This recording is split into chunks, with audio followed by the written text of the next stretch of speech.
few weeks ago, performing Mozart's Coronation Mass under the direction of Clemson University's choral director, Dr. Anthony Bernaducci. Trustees, one of my favorite stops at a High Point Academy visit is to hang out in the very back right corner of the school and soak in the talents of this very choir. It is an honor to present to you today the High Point Academy Honors Concert Choir. Enjoy. If we'll give them just a minute to get set.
right, you're not getting out that quickly. I'd like to ask the members of the Board of Trustees to come down.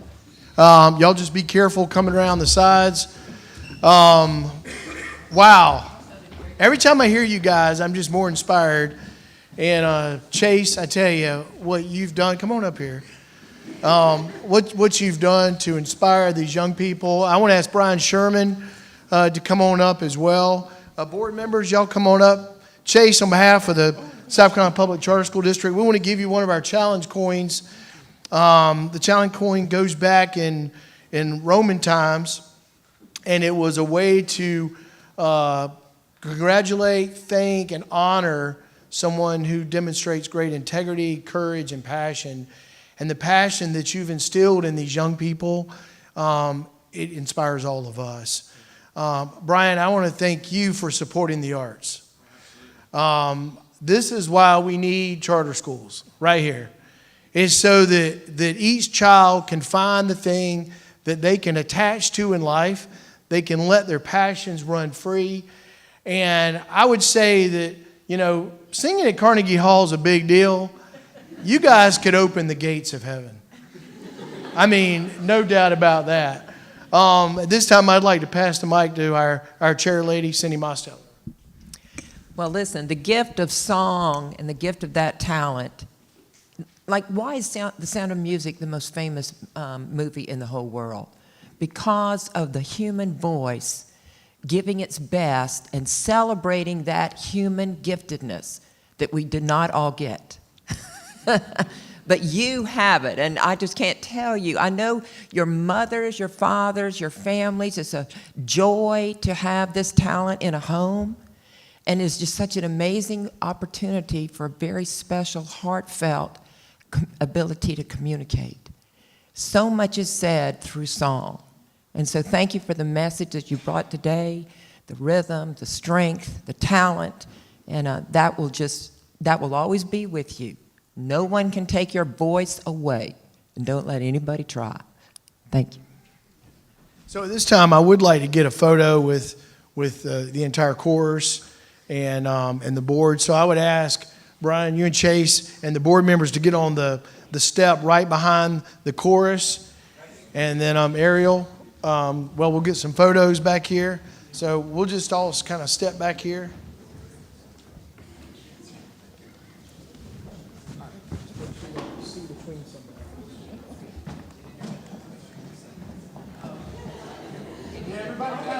Everybody kind of tighten up a little bit just because it's a wide shot.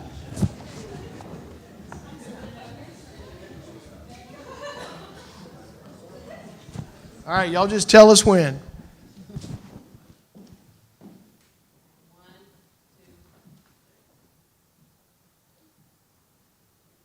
Let's give them a round of applause once more.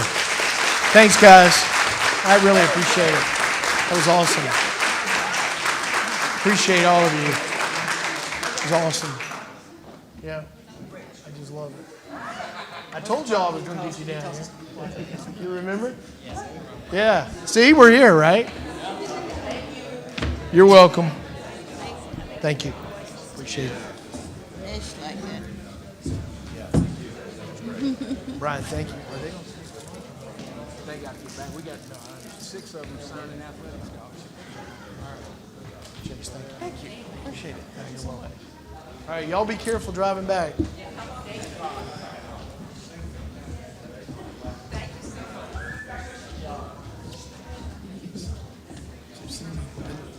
next one is student. I just need to get the book. Abby Dickerson. Oh, Christmas here. Oh, okay, we're going to do these next. You see one of them? I'll go ahead and go around.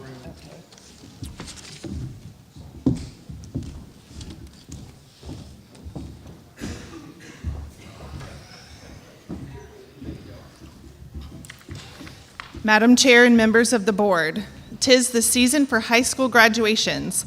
District staff is actually beginning our tour of the state via high school graduations tonight. The South Carolina Public Charter School District congratulates graduates of the class of 2025. We are proud of the students' accomplishments and look forward to cheering for each of them as they strive to reach their goals and continue to reach their fullest potential. We have the pleasure of attending many graduations across the state, and each unique ceremony celebrates the closure of one door, the attainment of a milestone, and a momentum to carry into the future.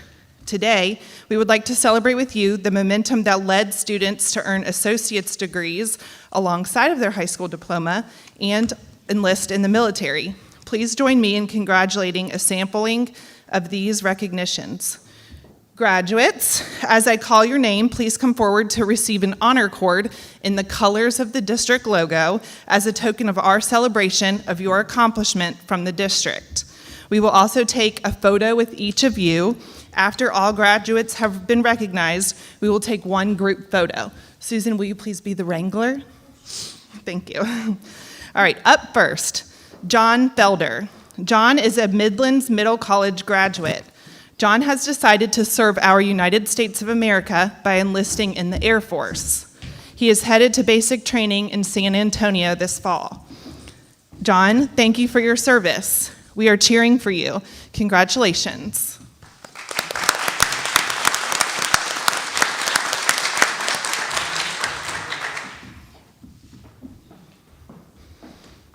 Sarah Hudson. Sarah is an S.C. Whitmore School graduate. Sarah has earned an associate's degree in science from USC Union alongside her high school diploma. Next year, Sarah will attend the University of South Carolina and plans to study early childhood education. Congratulations, graduate, and call me when you need a job.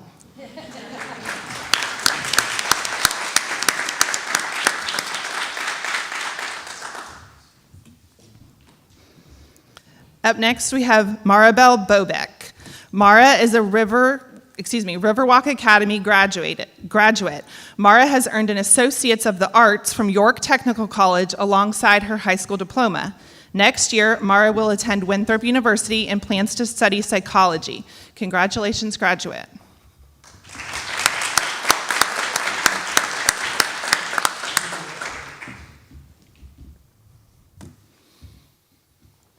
Gabby Stevens. Gabby is a Midlands Middle College graduate. Gabby has earned an associate's in criminal justice from Midlands Technical College alongside her high school diploma. Next year, Gabby will be attending the University of South Carolina with an ultimate goal of becoming a profiler for the FBI. Congratulations, graduate.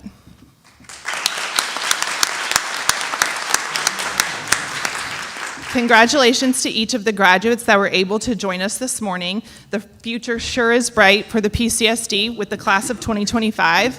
And I would also invite Lori Lee and Kim Dunbar to come forward to take a photo with their graduates. Thank you for being here.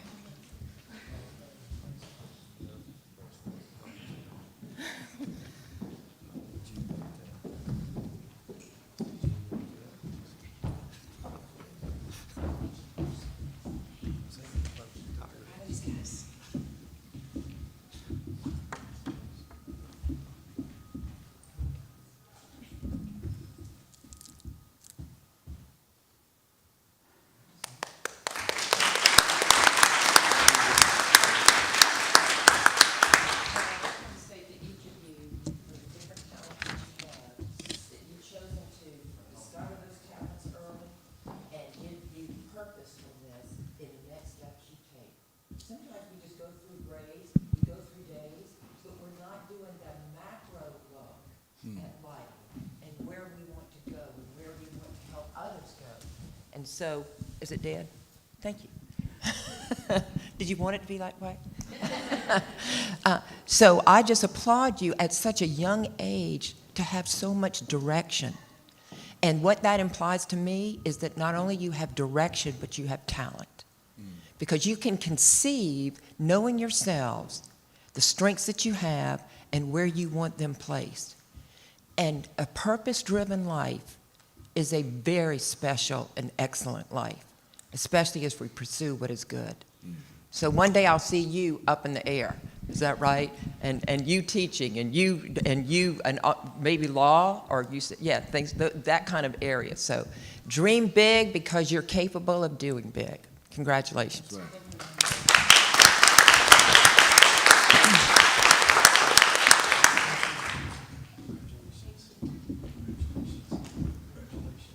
nice, it's so nice. Is this you? We got to stand. All right, Madam Chair, we have one more honor this morning. At Greer Middle College, seniors must complete a senior capstone project, whether it's an internship or learning something new. Students complete a year-long project which is comprised of 4 parts: schoolwork, which includes at least 30 hours of research, a product grade, or hours for interns, a Google site that consists of what the student has completed all year, and a presentation in front of community members. Abby Dickerson is a senior at Greer Middle College Charter High School. For her senior capstone project, she created, published, and is selling A Guide to Greenville, a coloring and activity book for adventures. This book is not just a coloring and activity book, but it is also a bucket list of places and activities that family can go and visit within the Greenville area. This book advertises lots of places in Greenville to families unfamiliar with the area. Abby was born and raised in Greenville and grew up loving all the fun activities Greenville has to offer for kids and families. She has also loved art her entire life, so she wanted to combine these 2 aspects of her life into her senior project. She wanted to use art to advertise her beautiful hometown in a way that was fun and informative. She looked at the market and found nothing like what she wanted to create. A lot of places that she highlights in her book are places she loved going to as a kid, and that inspired her to create this book. The proceeds from sales from A Guide to Greenville will support Abby's financial needs in college. This fall, she is headed to Clemson University and is enrolling in the Graphic Communications program. Abby, the PCSD is proud of you and your Guide to Greenville. Board members, you have each received a signed copy of this book this morning. Congratulations.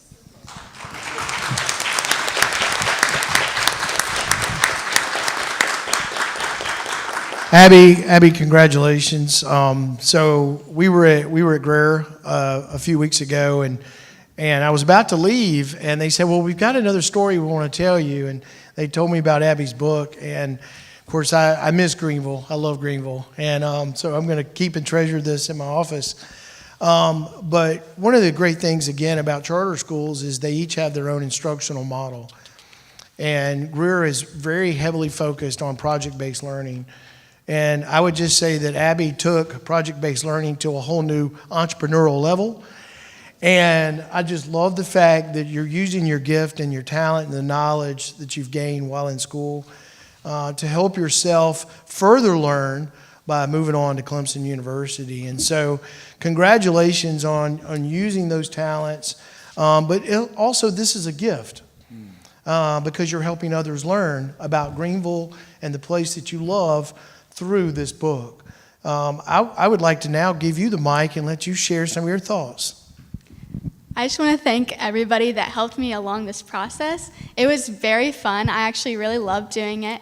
There was a lot of difficulties along the way, but I now know how to use Adobe Illustrator, which that will help me in my future career and in college and everything. And I just love showing this book to all the little kids. I have lots of pictures of little kids now coloring in my book, and that's just so special to me. And yeah, that's basically it. So Abby, on behalf of the South Carolina Public Charter School District, we would like to also give you a coin. Thank you. Yeah, for demonstrating your great passion for learning, not only for yourself, but for others. Let's give Abby a round of applause. Thank you, Abby. I just want to say one quick thing. Abby, I just want to tell you this. You know, what's great is you conceived this in your mind, and you didn't stop there. You made it a reality. Many people have many thoughts, but they can't always bring it into reality. But more than often, they can if they just believed that they could. So who knows how many untold mothers and fathers will be having this in the seat of their car when they're going through Greenville to help their children not yell. Therapy. It'd be therapeutic for parents, and it's a beautiful thing. And I am a Charlestonian, but I'm a Furman graduate, so I know all about that beautiful, now beautiful city, beautiful city. So it's really a showcase city. So congratulations. Thank you. Thanks, Abby. Take care. Congratulations.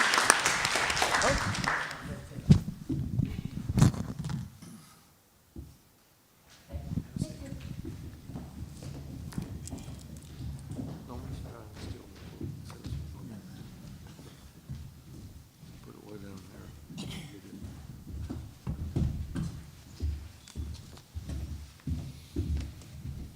Well, those were two wonderful encounters. The future is bright. Now we will move into our next section for executive session. We do have a need for executive session today. Do I hear a motion and a second to adjourn into executive session for an update on charter legislation? Madam Chair, I move that we move into executive session for discussion on the update of the charter legislation. Thank you. Second. Second. All in favor? Any discussion? All in favor indicate by saying aye. Aye. Okay, we will adjourn now to executive session.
Votes were taken at that time, of course, and now we need a motion and a second to come out of executive session. I'll make that motion. Second. Second. All in favor indicate by saying aye. Aye. We now move to action items. The first action item, the Pivot School Charter Voluntary Termination. Kristen Farmer, Chief of Authorization and Development. Thank you, Kristen. Good afternoon, Madam Chair and members of the board. Trustees, please draw your attention to action item A. PCSD staff recommends that the Board of Trustees accept the voluntary termination of the Pivot Schools charter and contract. Pivot was originally approved by the board on April 18, 2024, with a planned opening for the 25-26 school year. The Pivot Board formally submitted its request to terminate the charter on May 13, 2025. This document is included with the board memo. Pivot was approved to open a 6th through 12th grade charter school in Aiken, serving 200 students in its first year with a focus on social emotional learning and career and technical education.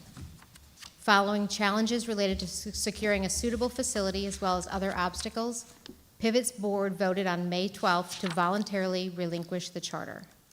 Staff respectfully requests a motion to accept the voluntary termination of the Pivot Schools charter and contract. Thank you. Thank you. This time, we will need a motion and a second to accept the Pivot Schools voluntary charter termination as recommended by staff. Madam Chair, I move that we accept the voluntary termination of the Pivot Schools Charter. Thank as you. stated. Second. Second, we have a motion and a second. Now, is there any discussion, any questions amongst ourselves or for staff? Kristen? Any further comments anybody would like to make or ask? Great, okay. Having covered all that, we have a motion and a second. We will now hear from the board on a vote. All in favor of the acceptance of this voluntary charter termination as recommended by staff, please indicate by saying aye. Aye. Aye. Any Aye. opposed? Thanks, Kip. I missed you over there. I just saw you in that other room. Thank you. Thank you, Kristen. you. Thank you for all the work on this issue. And now we move to the March 2025 financial report with Nick Michael, Deputy Superintendent of Financial Services.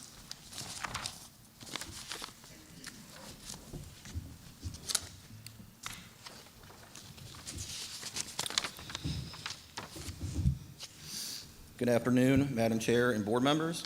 At the end of March, we expect 25% of the general fund approved budget to remain. We are currently at 26.63%. My report will show the district is operating at a net gain for the month, increasing our fund balance for the year. If you flip over to page 2, this is the district-wide income statement, which includes general fund state aid to classrooms, revenue transferred to our schools, and state aid to classrooms is the majority of state revenue our schools receive. Through March 31st, the district received over $154.5 million in revenue, with total expenditures of over $154.2 million, which equals a net gain of $272,949. Of the revenue received, over $150.3 million was sent to our schools under that state aid to classrooms line and for any that participate in the South Carolina retirement system. Our focus continues to be advocating for additional state funding since our schools don't receive local tax support. If you flip over to page 3, this report is the income statement for the district office only, which includes only general fund revenue recorded for our state mandated 2% authorizing fee, donations, interest revenue, and any other local sources. For the month of March, the district recorded over $478,000 in revenue, over $378,000 in expenditures, for a net gain of $99,910. This increases our beginning fund balance from $2.5 million to $2.8 million, or an additional $283,589 for the year. Flipping over to page 4, this report breaks out the district's budget and expenditures by department. Leadership has a budget of over $1.6 million, expenditures of over $1.2 million, with 26% remaining. Sponsor Performance has a budget of over 1.1 million, expenditures of over 851,000, with 28% remaining. Support and Implementation has a budget of over 1 million, expenditures of over 793,000, with 22% remaining. External Affairs has a budget of over 621,000, expenditures of over 438,000, with 29% remaining. And lastly, Financial Services has a budget of over 835,000, expenditures of over 598,000, with 28% remaining.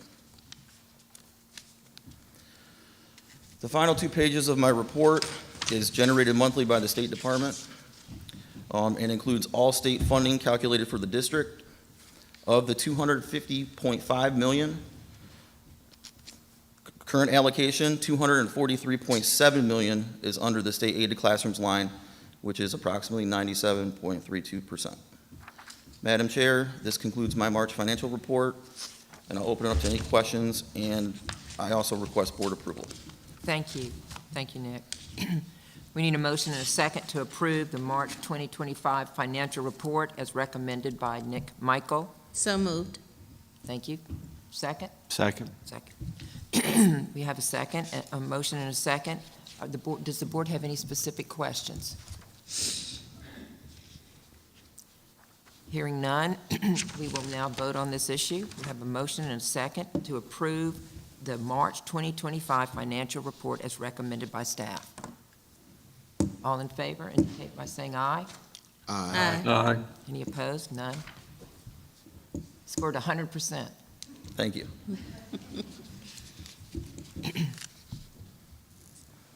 All right, moving on to the second reading of the general fund budget for fiscal year 2026. Full transparency, this second reading of the budget is identical to the first reading because we do not have, we don't have a budget from the Senate yet. So we're waiting for the conference committee to agree on what the budget's going to look like. So in my third reading, you're going to see some adjustments. So I'm going to go through this presentation fairly quickly because it's identical to the first reading. All right, Madam Chair and board members, the second reading of the budget is based on the House version, House 1 version, which includes our current 45-day membership counts, adding 2 new schools, increasing the state minimum salary schedule to $48,500, interest investments, and our mandated 2% state appropriation. Projected revenue for operating the district office includes a total amount of $5,573,700. Projected expenditures include a 3% cost of living increase, bringing IT and Power School support back in-house, which is going to be increasing our FTEs from 32 to 38. Looking at the expenditure overview versus our current year, you can see that salaries and benefits increase, and that's because we're adding additional FTEs. And then all of our other categories are decreasing because we're bringing services in-house for a total increase of 5.28%. Forecasting out our revenues versus expenditures, you can see that we have a balanced budget with an increase of revenue of 5.28% and an increase in expenditures of 5.28% as well. Madam Chair, this concludes my second reading of the fiscal year 26 general fund budget, and I respectfully request board approval. Thank you. Thank you, Nick. We need a motion and a second to approve the second reading of the fiscal year 2025-26 budget as recommended by Nick Michael. Need a motion and a second. So moved. Thank you. Second. Second. Thank you. Are there any questions for Nick? Okay, haven't heard none. We will now put the motion to a vote. All in favor of approving the second reading of the fiscal year 2025-26 budget as recommended by Nick. All in favor indicate by saying aye. Aye. Any opposed? No. Thank you, Nick. Thank you. Madam Chair, I'd also like to provide an audit update for our fiscal year 25 audit. As of this week, the auditors have been requesting sampling documents, and we have been providing sample documents related to purchase card, accounts payable, cash receipts, and so on. So we began the process, and we look forward to working with our audit firm. Thank you. Thank you very much. So great. You're just gonna stay here, okay? Now yes. Superintendent's report, first up, John R. Payne.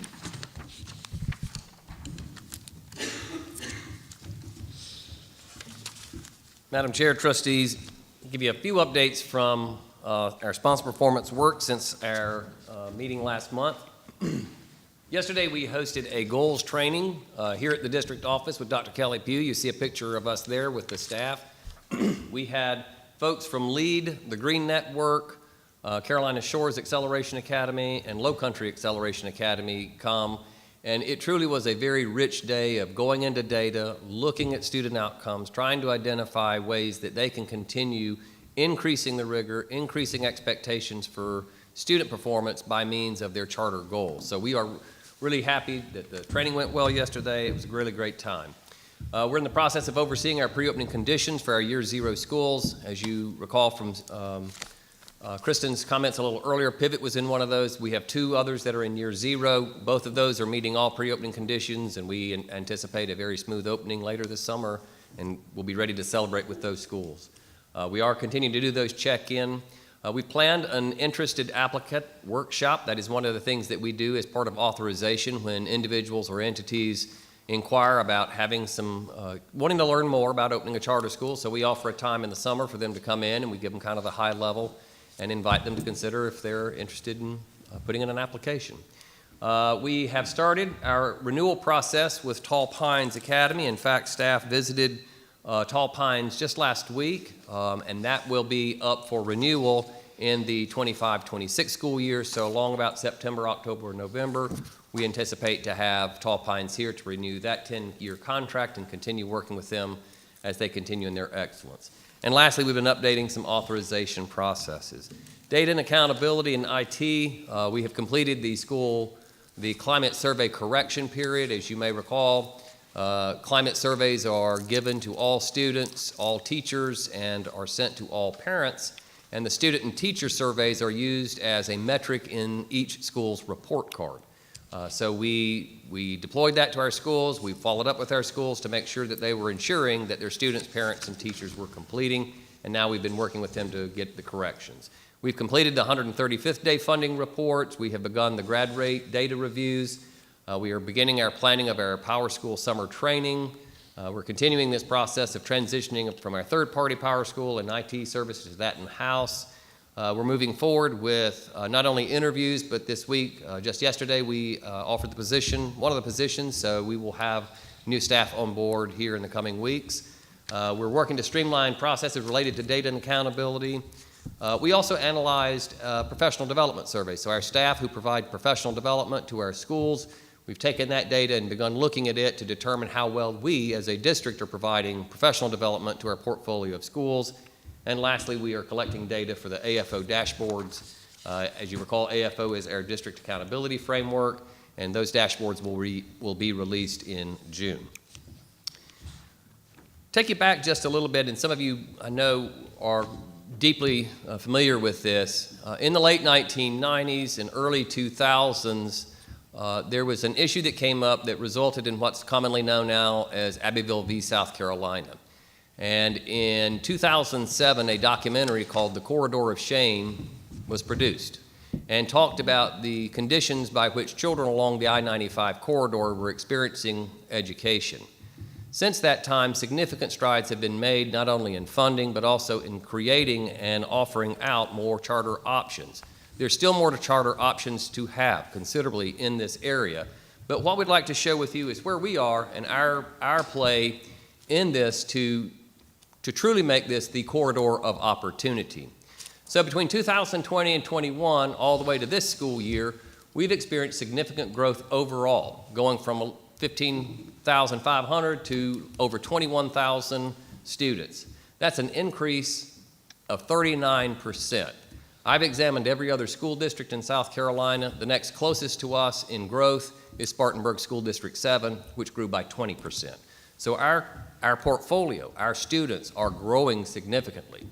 Within the corridor of opportunity, it was really pronounced. Where we had, back in those days, we had 2,813 students. That has now increased to 5,073, which represents an 80% increase in the number of students who live in those I-95 corridor, or more specifically in the zip codes within those 95 corridor. So now I want to show you a couple of slides that we have produced to illustrate this on a little different level. Good map of South Carolina, I hope, here. And what you see are shades of blue as well as gray. The darker the blue, the more students live there. Now these, if you see the little white lines, that's all of South Carolina's zip codes. And so you can see our presence. This was our enrollment as of the 2020-21 year. And if you just happen to look and see where I-95 just kind of comes down that one corner of South Carolina's bit of gray, right? Let's jump now to 2024-25. Very, very few gray areas left. We can be like a little optometrist visit here, A or B. These are not the same, right? Right, B. So you see this one, right? We have significantly increased that. I mean, again, this is offering opportunities not only in schools, but through virtual options as well, but we have significantly. When we just looked at those I-95 corridors, so we took everybody else and just said, let's give us along that coast. This is what it looked like in 21. And again, this is just singling out the I-95 corridor of opportunity, and that's what it looks like now in 24-25. So we have seen pronounced growth in those areas. So I just wanted to make sure that you were aware and saw that we are doing our part in ensuring we're getting more students in these areas, and will continue to do so as we continue to grow and expand our portfolio. Madam Chair, that concludes my comments, pending any questions. Any questions? How do you see parents are seeing this improvement? I would imagine very positively, especially in some of these communities where, where there's just not a lot of options. In fact, we were really excited. One of our schools in year 0, PDILA, which you approved last year, they will be going and opening up in Lake City, which is over in Florence, part of that corridor. And there's a lot of buzz and excitement already about that school coming to that community to give choice, where heretofore choice was not an option. Right there, yeah, great. What does marketing look like, Madam Chair? What does marketing look like related to targeting this area? So the marketing, typically our schools are a host of ways. So lots of social media opportunities, different events. Sometimes they will have, activities at the school, or they will go to, different places, churches, to get them, word out. Sometimes they'll go to different organizational meetings within their communities, but, really do a lot. I will say, and it's very pleasing, the fact that both PDILA and Greer Preparatory, which are our 2 schools, have already exceeded their enrollment for their opening year. So they are well on their way to having students enrolled in those schools so that they will meet their projected enrollment right out of the gate. Thank you. Thank you. Yep. Thank you. Emily Baker. Support and Implementation Update. She's the Deputy Superintendent of Support and Implementation. Good afternoon. Last week, we celebrated 20 Teachers of the Year from across our portfolio in a formal luncheon ceremony at the Palmetto Club. Within that ceremony, we also honored these top 5 District Teacher of the Year candidates. And I will leave a little bit of suspense and allow Superintendent Neely to share with you who is our new 2026 District Teacher of the Year within his report. But first of all, thank you, Trustee Plank, for joining us. We appreciate your presence. But this is just a really nice celebratory luncheon that is strategically placed each year during Teacher Appreciation Week. So it allows our entire portfolio to be under one roof and just celebrate educators that are closest to the work. So it's a fun day. We look forward to the same event next year, the first week of May. All right, this is another celebratory item called the Amazing Shake. This is a really cool event. The Amazing Shake is a national soft skills competition that began at the Ron Clark Academy in Atlanta. We have a handful of schools within our portfolio that do a school level Amazing Shake competition. One of those schools approached Brad and I and said, can we do a district level competition? And we said, sure. I don't think we really understood at the time what we were getting into, but today I can tell you that we are really glad that we took them up on this offering. So here's what we did. On April the 29th, we invited school level winners of their school competition to the first annual district competition. They competed in 5 categories. Remember, it's soft skills. So they made a phone call asking to volunteer at an animal shelter. They sent an email to a customer service representative. They interviewed for a scholarship. They did an impromptu speech where they literally picked a topic out of a fishbowl and talked about that topic at the drop of a dime for 3 minutes. And then they also did a sales pitch for a community service project within their own communities. So I think those of us that served as judges that day, at the end of the day, we all said we really needed this. We really needed to see these students. It also reminds us that the future is really bright. These kids are coming for our jobs. They were very well spoken, presented themselves greatly. So we look forward to the second Amazing Shake. The first one was kind of small, so we hope to come back bigger and better with more schools participating next school year. But our first Amazing Shake winner for our district competition was Landon Satterfield from Youth Leadership Academy. A really cool kid.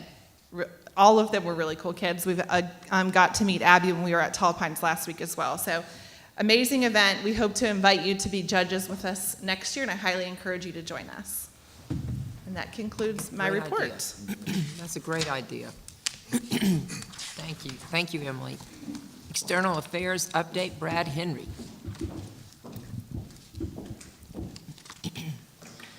Good afternoon, Madam Chair, members of the board.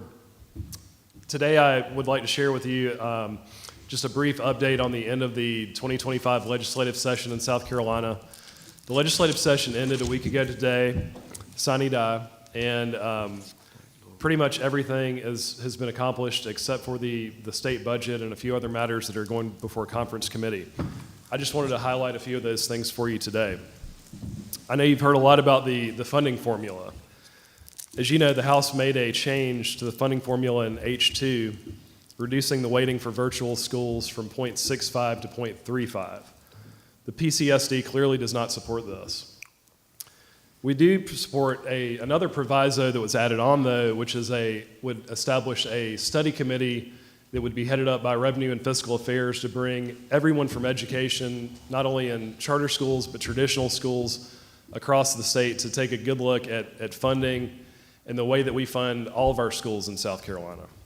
We're hopeful that this will be the only change that's made next week while the budget is in conference committee.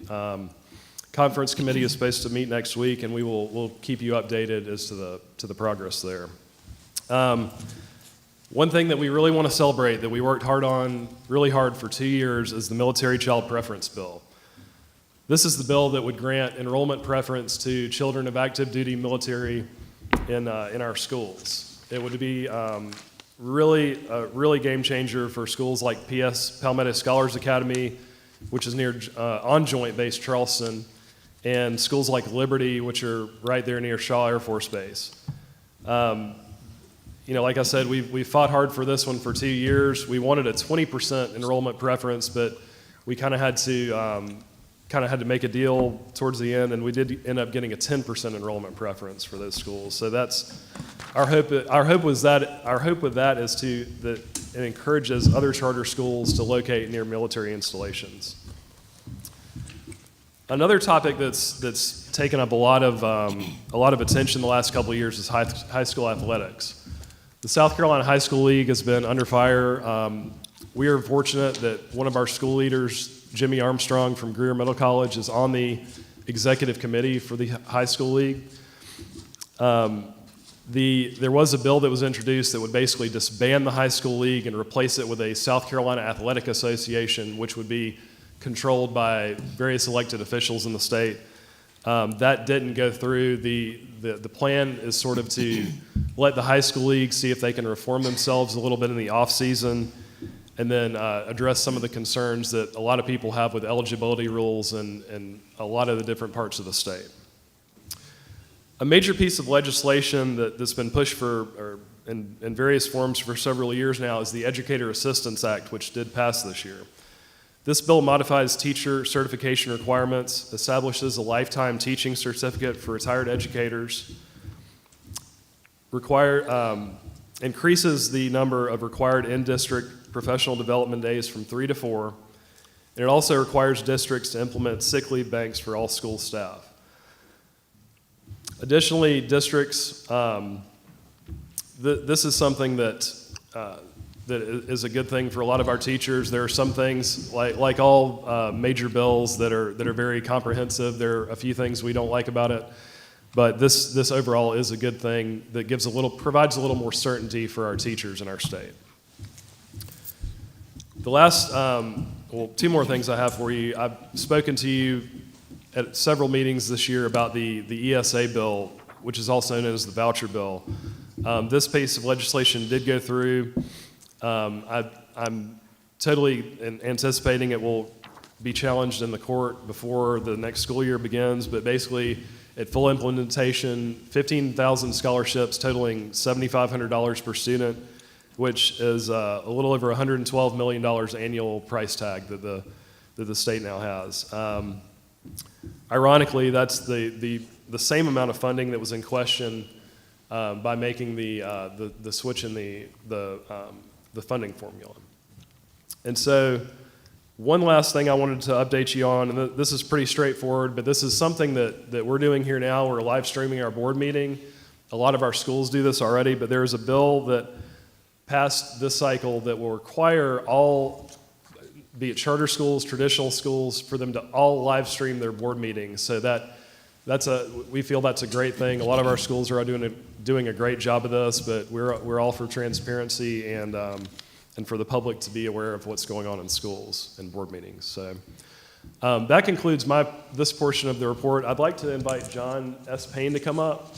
I'll be happy to answer any questions on this portion if you like before I turn it over to John, who's going to talk a little bit about board governance and an upcoming board training we have next week. Thank you, Brad. Yeah. Mr. Davis. Brad, I do have a question. Can you explain the Educator Assistance Act? Did you say that is something that has been approved or? Yes. Okay. Yeah, that has been approved. It's been signed by the governor. They've been working on sort of versions of it for several years now, but it really just sets into stone certain things with when teachers get their contracts and how schools and school districts can't move the teachers around during the school year. They can in certain circumstances, but they've got to give them a little more heads up. And the thing that we really like about it too is that for any retired educators, they have a lifetime teaching certificate, so they don't have to go back and get that certification, for a charter school or any other school. They can come right back in and start teaching. And with the teacher shortages out there, that's a great thing for especially schools like charter schools. Yes, thank you. Any other questions? Did you have a question, Dr. Cook? No. I have a question. Can you tell me a little bit about the voucher issue? Sure. Okay, I want to know, to what is the scope of that? Is this about a religious schools or town? It's not about religious schools. It's basically scholarships for students to attend private schools. And so it's based on, at full implementation, like I said, 15,000 actual scholarships. Students can take that and it's basically put into an account for them that they can take to a school and use as a scholarship of up to $7,500. It does have some, within full implementation too, I think you have to be at 500% of poverty to qualify for one. So it is open to many more families than the versions that have passed in the previous couple of years. So it's more widely available. I think I mean, we're for choice. Choice is great, but this seems to have a pretty large price tag with it for every year going forward. But we think it's overall a good thing for choice in this state. And because this is public money, Yes. and the voucher would be able to send a student to a private school? Yes. And there was some talk about using lottery funds to pay for this. They've decided to kind of leave that option open for now. It could be a straight state appropriation every year, or they could use some lottery funds. They're really trying to figure out how it'll survive a court challenge. That was kind of the way that they did it this year. But yes, it's essentially a public funded stipend or scholarship for students to use to go to a private school. Okay.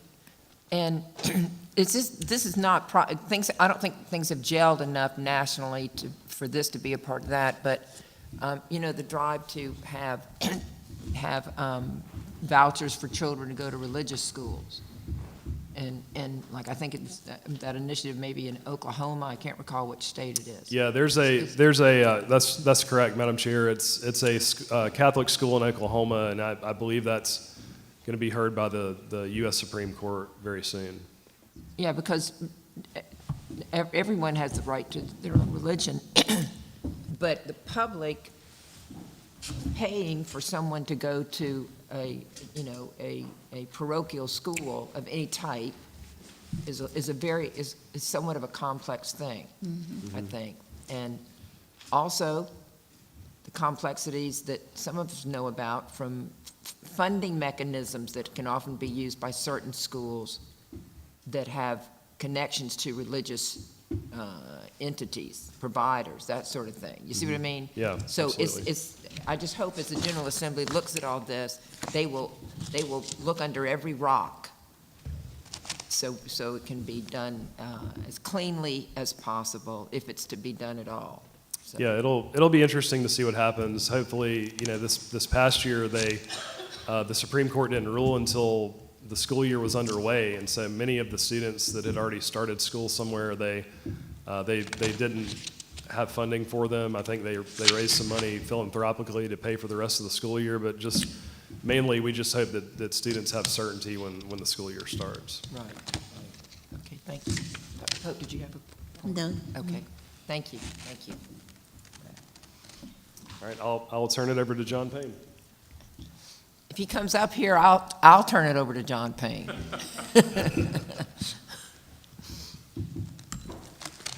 Good afternoon, Madam Chair and Board. Just wanted to take a few minutes of your time. You can see in front of you we're going to hold a board summit on May 21st, next Wednesday.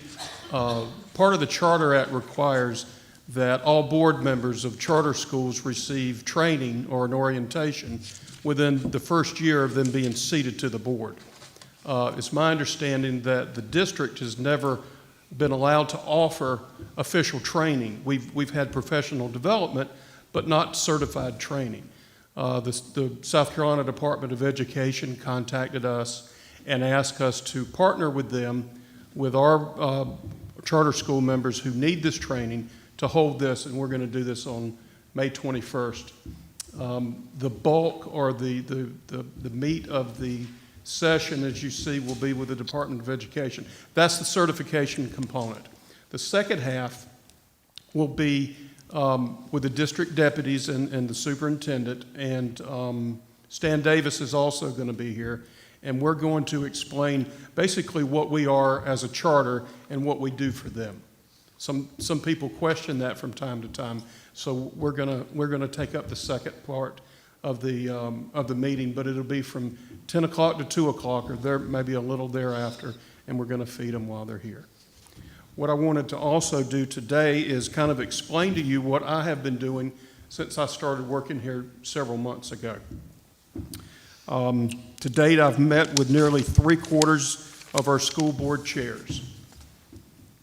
In my experience, I've learned that charter schools are a lot like the human body. Each part or organ has a specific purpose, and if it's not properly functioning, it can affect the rest of the body.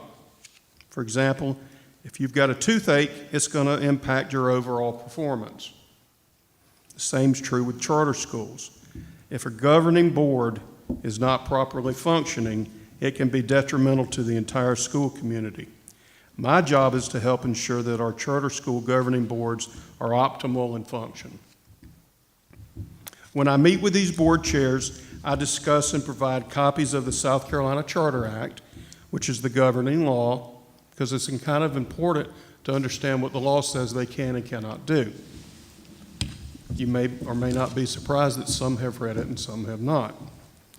I also give them a copy of the South Carolina FOIA Act, which is the sunshine law of publicizing agendas and minutes and providing copies of public records. I also give them board fiduciary duties. This is simply how they should act on behalf of another with the expectation of trust. In these meetings, I also go over the school's current financial position. I'll review notable items that I found on their most recent financial audit, the school's most recent report card, the importance of positive governance. I can't emphasize that enough. Positive governance that includes their responsibilities over hiring a head of school or working with their CMO or EMO, proper budgeting and keeping up with the school's finances, adherence to the charter and bylaws, compliance with state and federal laws. These seem elementary, but they're really not. They go to the core and the heart of how these boards are going to function. Here's some examples of what I have found so far. This is not all inclusive. Like a school's academic report, we have boards that operate efficiently and some that do not. Some of the recurring issues I find involve FOIA, finances, and personal conflicts. Several schools have had months, and some have had a few years of not posting agendas and minutes. Again, this sounds elementary, but it's not.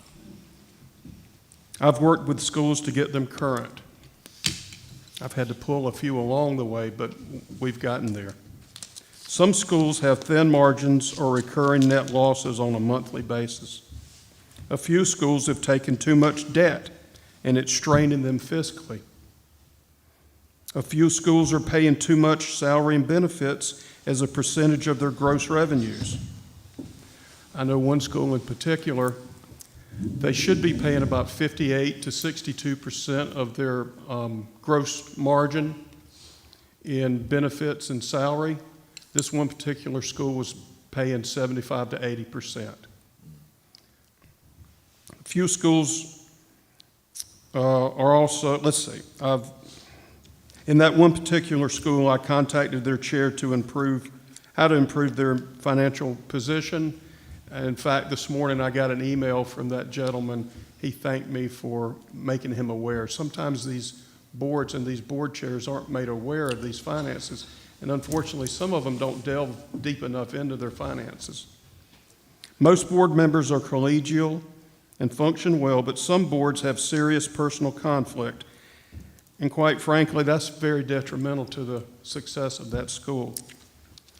Tonight, I'm meeting with a board to try to calm their waters and help them work well. They've got some personal conflicts and division among the board members, and it's showing up. So I'm going to go there. Eric's going to join me, and we're going to try to help them. So if you have any questions, I'll be glad to answer anything you've got. I have a question. If you found a board that you've given advice and help to and they refuse to change their ways, is there any steps that you can take to help them or to? Personally, I don't have the stick, if you will. I do make my findings made known to the deputies. Specifically, John Arpane needs to know a lot of this. This goes into their AFO index, and it does reflect on them. I also make sure that Brad and Chris know, and whoever the area may be impacting. I make sure that those deputies know. But So I don't personally, I don't have a stick to be able to correct it, but I can make it known to the right people who do Okay. have the ability to do that. Yes, ma'am. Thank you. I'd like to speak to the importance of what you're doing. You know, as we all know, it's a sensitive demarcation to, this certain time of the year with other barriers of entry into the charter school world that we're making these touches very important. So I want to say kudos to you for representing us, but it's very important to maintain that trust, and you represent that. Well, I will tell you, everywhere I've gone and every board chair or board, including other board members, we've been received well. They appreciate the assistance. Quite frankly, some just don't know what they don't know. I found that all these boards, I believe they come in with good intentions, and some just function better than others. I'll give you another example. I met with one recently in the Low Country, and they did not handle FOIA correctly, and they did not legally pass a budget last year. They thought they did, but they didn't. They did it through an email. They didn't have a public meeting. I didn't go down there and swap them over the hand or anything like that. I showed them the law, and I made them understand what they need to do and how they need to do it. And I promise you, this year they'll pass a proper budget. Madam Chair, Yes. I appreciate your report. It's great, especially the fiscal responsibility piece. I'm glad that you're diving into that, especially where ones may be over leveraged, and it's certainly important for their overall success that they have financial health. We've seen some of that happen for those who may not make it to the start line. For the board summit, is that funded by the public district, or is it funded by each individual school? How does that come about? Well, as far as funding, our staff we're putting it on. Okay. We're going to pay for lunch. Right. And Okay. really, that's the only expense, except for the time that the Department of Education staff are over here, but that's on their budget. Gotcha. But basically, our only expenses are time and a lunch. No, I think it's a great thing. I just was curious about how that went, if there was any travel involved and those type of things. That would fall back on their individual schools, right? Yes, yes. There's no per diem for them for that. And you're welcome if you're available next Wednesday from 10 to 2. We'd love to have you come in. Just let me know so we can make sure we've got a lunch for you.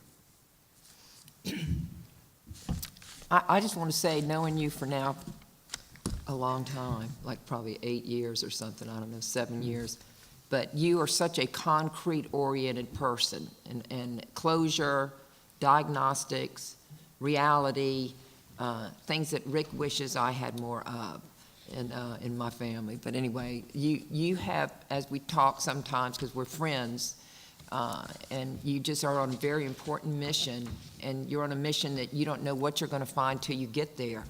And so it's very organic, your interaction with these people, with these boards, and I always get the impression that they're very glad for a light being turned on or turned up that they might not have seen as clearly as before.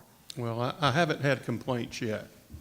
And I'll tell you how I find some of these, especially on the fiscal. I help Nick and his team. As you can imagine, they've got a lot that's going on. And every month, financial statements have to be uploaded into Epicenter. So they come to me, and I look through every one every month, and I keep a running tally of it in a spreadsheet. And I'll make sure, and I go through and look, and if I see something that jumps out at me, I make it aware, or I make it known to Chris and Nick and the staff, and if need be, to the chair, if it's something needs to be corrected. I never tell him what to do. I just make the information available and let them do what they hopefully should do and will do. Yeah. It's a wonderful asset and contribution, it really is. It's building strength from within those boards. Thank you, John, so much. All right, thank you.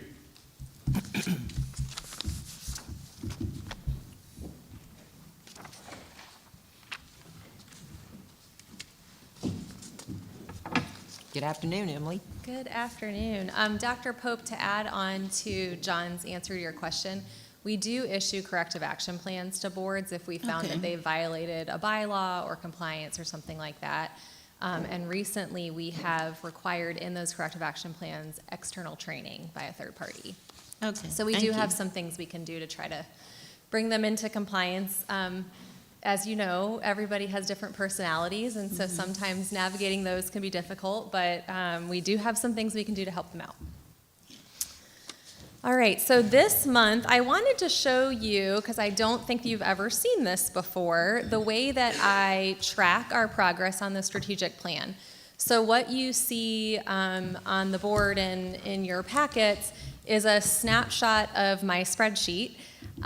So you can see in column A is the long-range goal. If you didn't know this about me, I'm a little bit type A, and so I have numbered them so that I can keep myself straight. In column B is our objective. Obviously, column C is the progress that we're making in that year. I always like to take some notes on the type of evidence that we have to support our progress on that goal, and then if there are actual physical items that I can add to a folder to show that we've accomplished that, that's what those links are. So every year I add to this spreadsheet. So at the end of this year, I'll collapse this and I'll do 24, 25 and take on all the stuff that we didn't get to this year. So I wanted to show you that. We are starting to look at this and look at what do we have left over from our annual plan this year, what needs to carry into next year, and start planning for our 25-26 annual plan. So I cannot believe we're here in this year, but we're getting ready for next school year already. And then as far as progress this month, in support of our Culture of Excellence focus area, we deployed a staff engagement survey. So we used a Gallup staff engagement survey. It went out to all of our staff, 100% response there. That just gave us some really good feedback on both things that we're doing well, but also some areas that we want to focus on in the next year to make sure that our culture stays just as positive as it is, and that we're continuing to grow in that area. And then in support of our communication outreach and advocacy goal, John and his team, and actually quite a few of the teams, sent out notices of performance to our schools that talks about their performance on the report card, as well as their charter goal. And that is just to make sure that we are transparently communicating with our schools what we're seeing, where they're at, and we're just being very clear about our expectations. And that is concludes my report for this month, unless you have questions. Any questions? Thank you. Thank you. Oops, I'm sorry. Mr. Superintendent.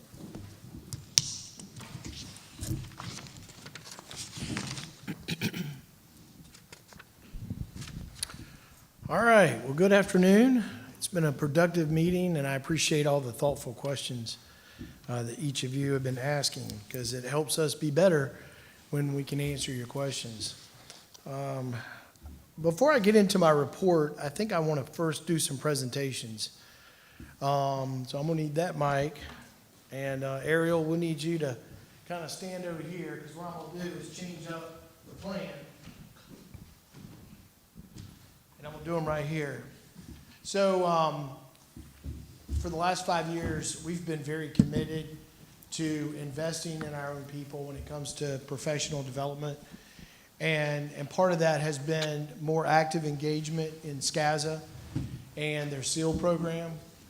And as you know, we've had several people complete all 3 years for the last couple years. But today I wanted to recognize those that have gone all the way through, but then those who have hit certain milestones.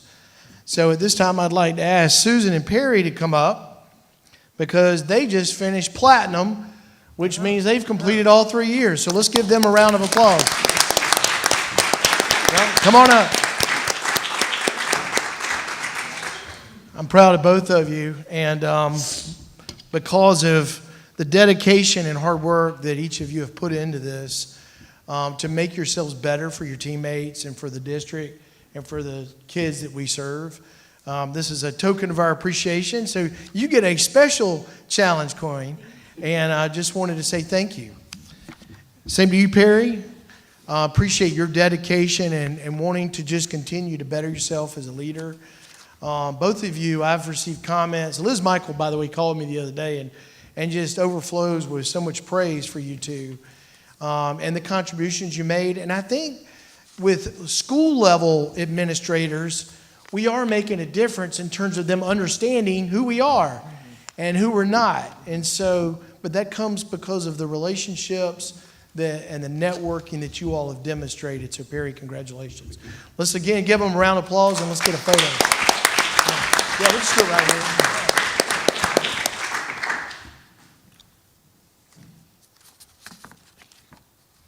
All right.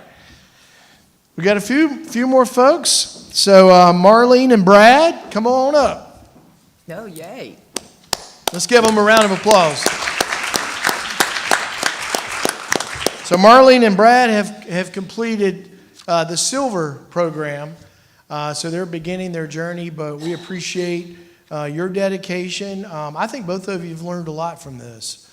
And they have provided some good feedback.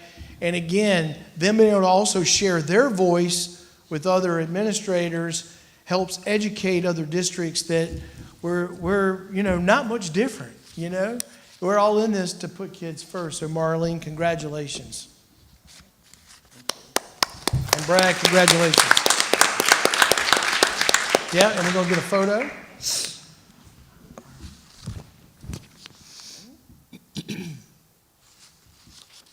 All right, thank you. All right. Emily and Kristen, come on up. We got gold. We got the gold medalist. Come on up. Let's give them a round of applause.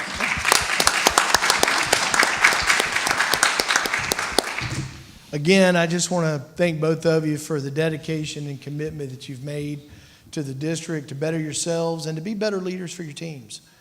And I've just watched how both of you have grown and developed over the years as administrators and leaders in the district. So thank you. Yeah, you got a photo.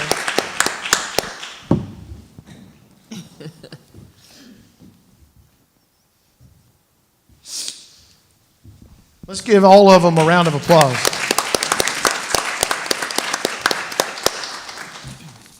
All right.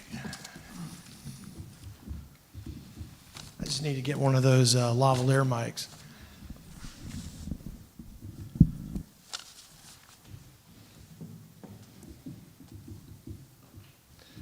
All right, so just some of the top line things that we wanted to share with you that we've been involved in.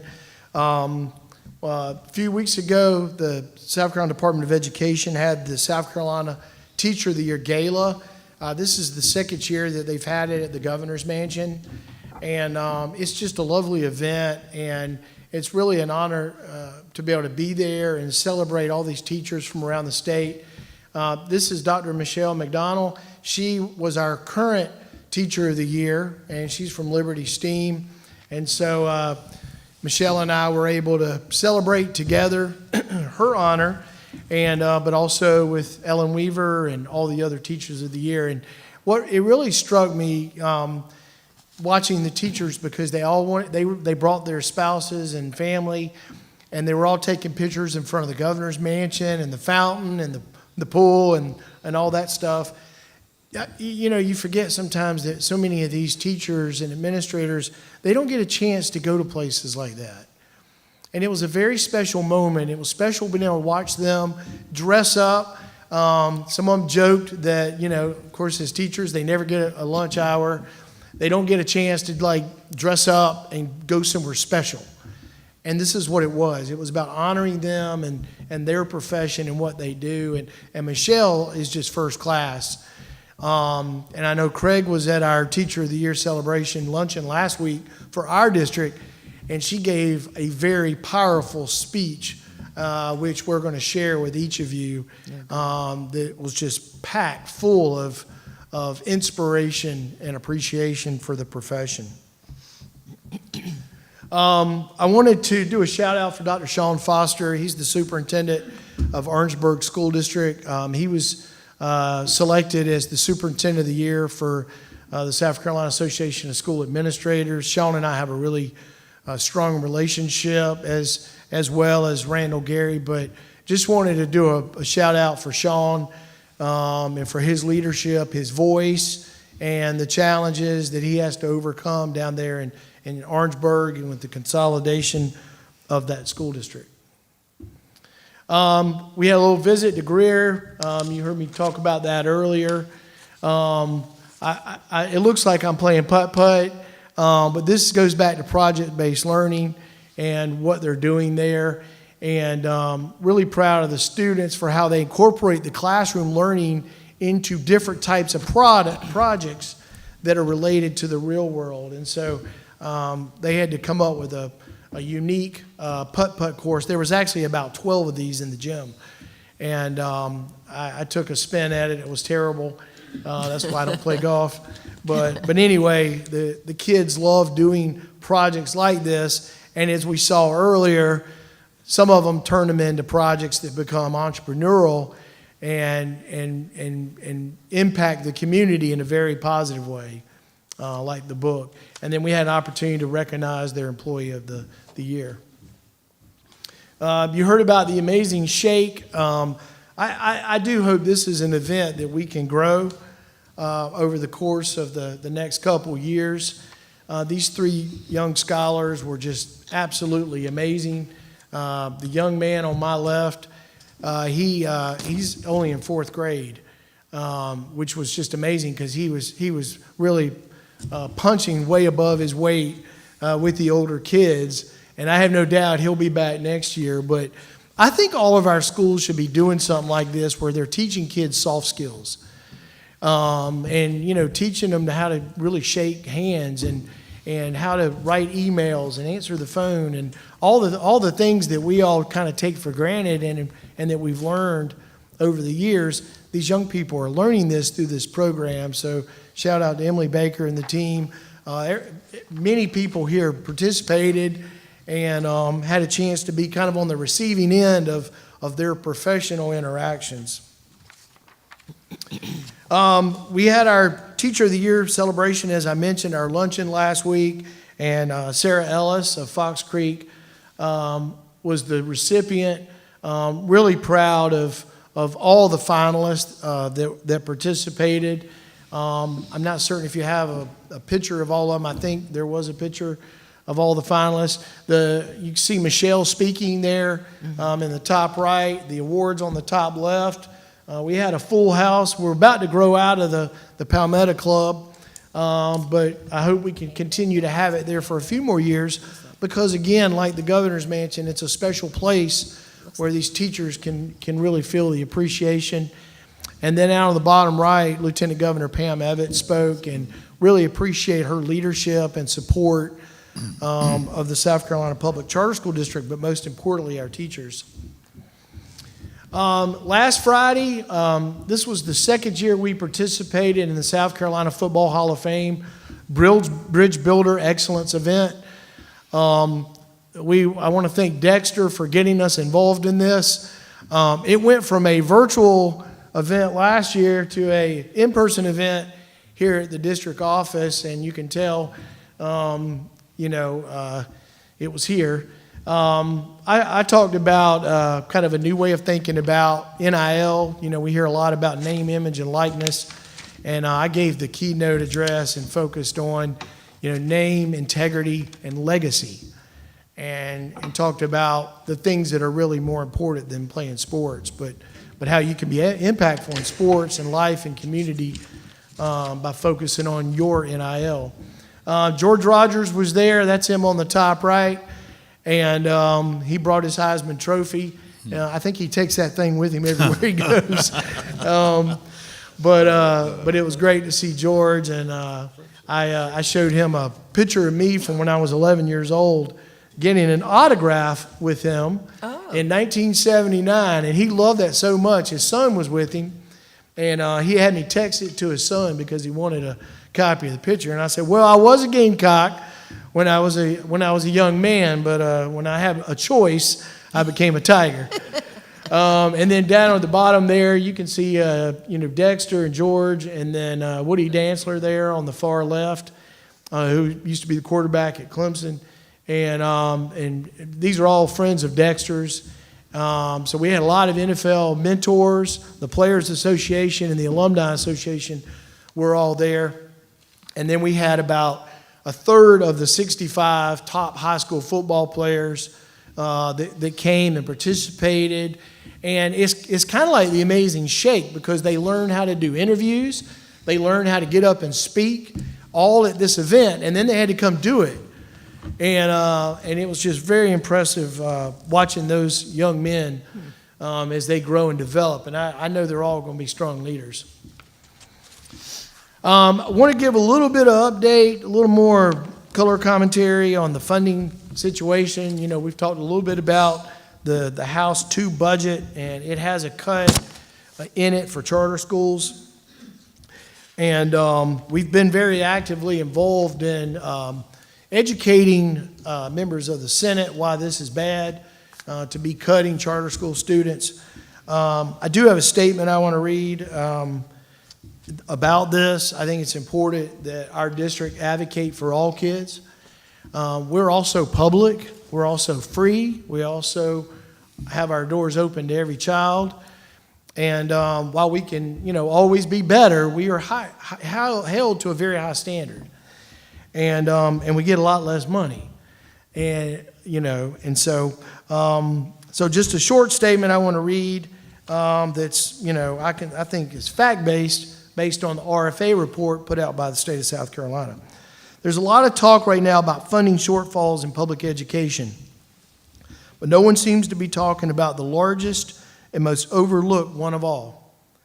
Public charter school students in the South Carolina Public Charter School District are shorted $135 million in real dollars. Some would have us believe that a mysterious amount of new money is disproportionately going to charter schools, but that argument has no basis. You don't need to crunch the numbers to see the truth. Public charter schools receive significantly less funding than traditional districts. According to the South Carolina Revenue and Fiscal Affairs Office, traditional public school districts will receive $19,376 per student this year.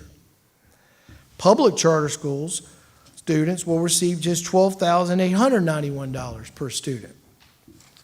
That's a $6,485 gap for every child who attends a charter school. The result, a total funding gap of more than $135 million for currently enrolled students. Wow. And this doesn't include the more than 6,000 students that are on the charter wait list. That's not a budget adjustment, that's a systematic inequity. Who does this hurt? This gap doesn't just exist on paper, it impacts real children. Excuse me. Charter schools in South Carolina welcome and serve a rising number of students in poverty, a growing share of students with disabilities, and families from every corner of the state that are looking for high-quality public options. Yet charter schools must stretch every state dollar further than traditional districts because they receive no local property tax revenue. Charter schools must pay for their facilities, student transportation, capital expenses, and employee benefits entirely out of state revenue. So charter schools are delivering the value proposition on which they were founded, providing innovation, serving vulnerable students, and being held to higher accountability standards, but for fewer dollars. So how did we get here? In 2021, the General Assembly made a bold and necessary move. Charter schools were finally placed into the Aid to Classrooms formula with a funding weight that partially acknowledged their lack of access to local dollars. That shift ended a fragile year-to-end funding process and gave families hope for long-term stability. Now, just 3 years later, special interests are pushing to reduce that weight, cutting state funding for charter students so traditional districts can receive more state funds along with millions in local tax revenue. This isn't just short-sighted, it's a reversal of the very progress our state worked very hard to achieve. Our students deserve to be funded fairly, especially when we are producing strong outcomes, expanding access, and easing overcrowding in traditional districts. If we're serious about putting kids first, we shouldn't be making rash decisions about education funding based on obscure accounting arguments. We should be asking, why are charter schools still receiving so much less in state funding? We're not asking for special treatment, we're asking for parity. We don't demand a bigger slice of the pie, we just want a slice that matches the needs of the children we serve. Here's the bottom line. This isn't a charter school issue, it's a student funding issue. And it's time we call it what it is. A $130 million shortfall affecting real families, schools, and futures. To our legislators and public education leaders, do not reduce funding for public charter school students. Do not apply the tax index to schools that cannot levy taxes, and do not turn the back or the clock on school choice, opportunity, and innovation. Let every public dollar follow the student, not the system. Let fairness, not politics, guide our decisions. Let all children be fully funded in South Carolina, including our traditional district students. And let South Carolina be a leader, not a cautionary tale. You all know, and you get updates on our strategic plan. And when we initiated our first strategic plan 5 years ago, we made it our purpose to make sure that every part of the district operations is centered on kids first. So our budgeting, our supports, everything that we do is centered around kids first.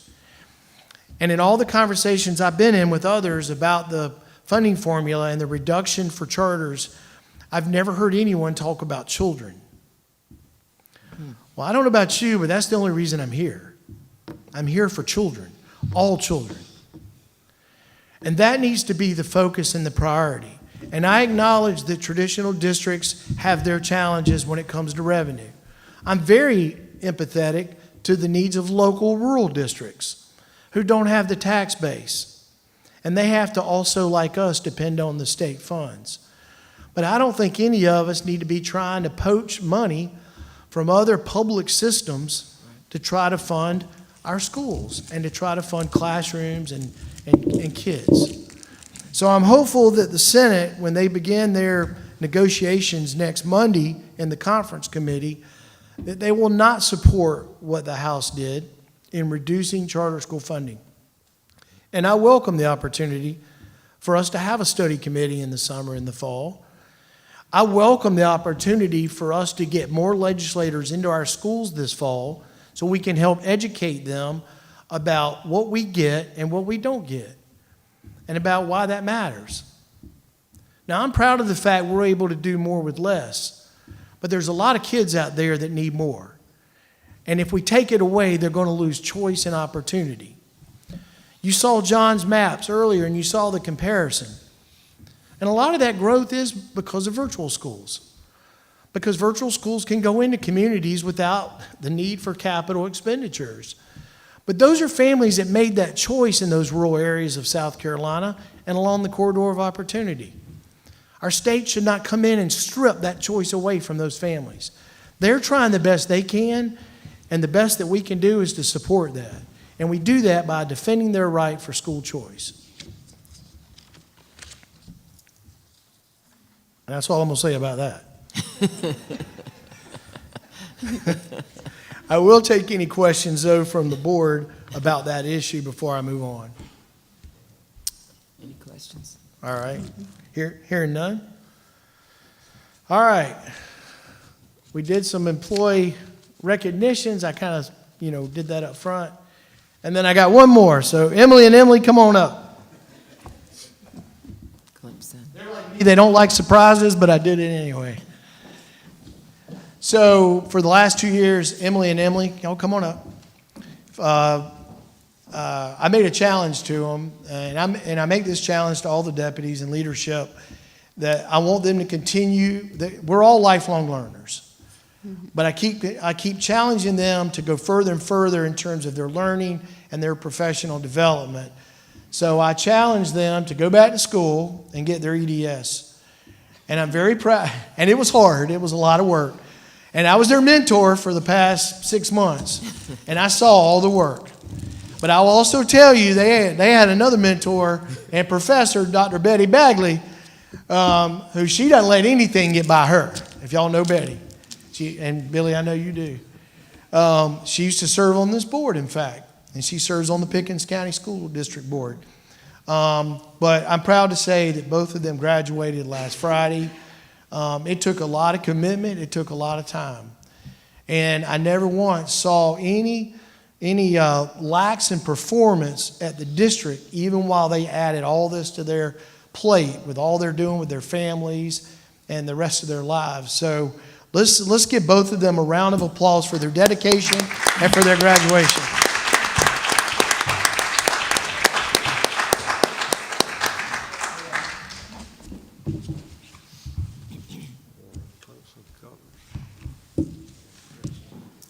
Chris, And it's not going to end because yes, ma'am.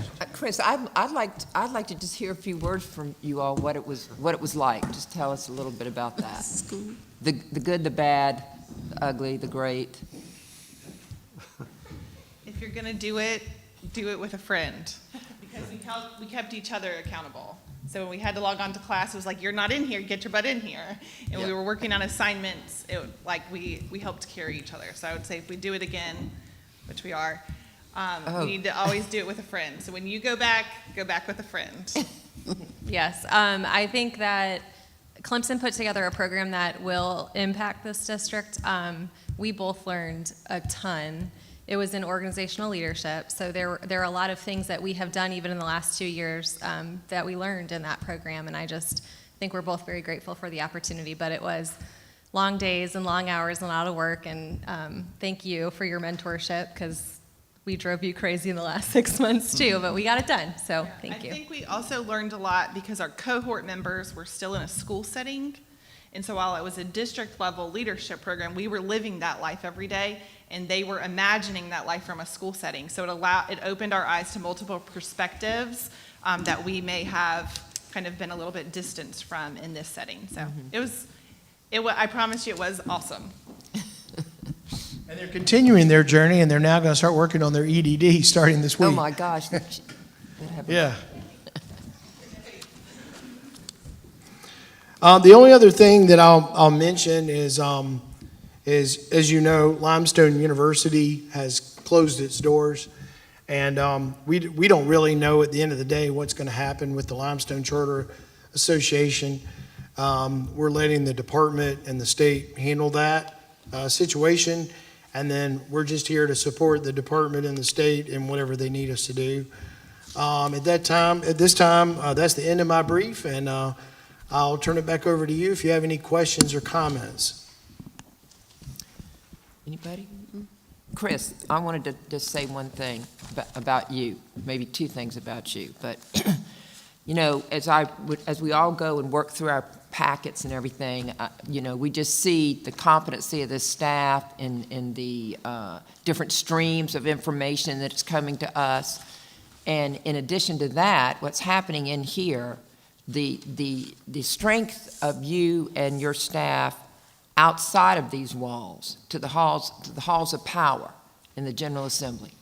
And I just wanted to relay a few things that caught my eye in the last week. I think it was in our packet maybe. But this is pertinent to the Military Child Preference Bill, 3862, which really you are ground zero there. You are ground zero there. To have that vision and to take it to the General Assembly where it is going to be honored and implemented. So let me just read several things from very respected people about this effort. And when you think of the effort, it's the effort that really Chris Neely's led. He's the commander on this. From Todd B. McCaffrey, I'm not sure I'm saying his name, but South Carolina Secretary of Veterans Affairs. This is a great advancement in support of military families and further demonstrates South Carolina's commitment to support them. The South Carolina Department of Veterans Affairs appreciates the efforts of the General Assembly and advocates like Chris Neely. And the charter school community is pushing for this important legislation. Here is Ed Bell, South Carolina Veterans and Military Director of Government Affairs at the South Carolina Department of Veterans Affairs. So proud of our team of teams. Another Chief Executive Officer, Amy Holbert from Family Connection of South Carolina. I am so thrilled. And you know you're doing something right when the state newspaper says, that military child preference bill a must for South Carolina charter schools. And so really from all corners, you helped create this in your mind, took the idea to the halls of power, and now is it on McMaster's desk, or has he signed it? It's law. It's law. See, it's law. That is just phenomenal that this has happened. And also, to the man on my right, I want to say that here's a very, very strong quote from, I don't even know what I'm reading from. I guess it's the state paper, out of the state paper. This is you talking about him at Liberty Steam. At Liberty Steam Charter School in Sumter, I witnessed a moment that brought this issue home. The school recently became South Carolina's first charter school to earn the Purple Star designation for military family support from the South Carolina Department of Education in collaboration with the Military Child Education Coalition. So really, the two of you have broken ground on this.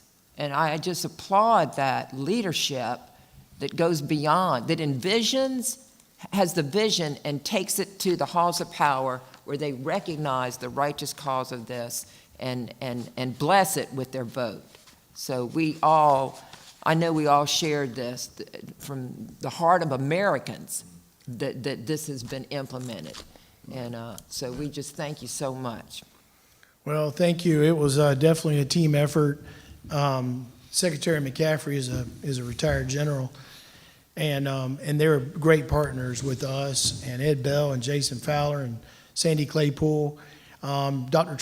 Trevor Ivey was our partner on this with Dexter and Liberty and Greg Thompson. Lisa Sweatman, who's out there, helping Polaris and Liberty. It was a team effort, but I've also got to give a big shout out to Brad, because Brad actually is the one that shepherded this for the last 2 years. I mean, you can have vision and you can have ideas, but if you don't have people that can shepherd things through, nothing happens. Yeah. So give them a round of applause, because they're the ones that make it work. It's easy to come up with ideas and vision. I see a lot of things. And sometimes they tell me it's not good, but the reality is it takes a whole team and a coalition, and I think it speaks to the community that we have developed and built around this state, and the partners that we have, our strategic alignment on our mission, vision, values, and our motto of kids first. Yeah, that's so true.